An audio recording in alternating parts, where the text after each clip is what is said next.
الأقرب للكرة الذهبية هو لامين يامال، مفيش نقاش.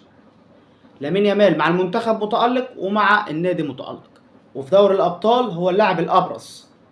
الأرقام رافينيا، لكن رافينيا مختفي مع المنتخب، ورافينيا مش زي لامين يامال. لامين يامال لاعب بصراحة كموهبة هو الأفضل. بالمر لاعب كبير، لكن بالمر قبل المونديال بعيد. في دوري الابطال هو اصلا مش مشارك ولا كمان في الدوري الاوروبي، ده بيلعب في دوري المؤتمر، كسب دوري المؤتمر. فالبطوله الثالثه في اوروبا، فمستحيل ان انا ارشحه للكره الذهبيه حتى لو خد كاس العالم للانديه، لانه في البطوله الاقوى اللي هي دوري الابطال. دوري الابطال طبعا ما فيش بطوله تقارن بيها حتى ولو كان كاس العالم للانديه، فدوري ابطال اوروبا هي البطوله الاعظم والاقوى. كان لامين يامال هو افضل لاعب فيها واكتر لاعب قدم افضل مستويات.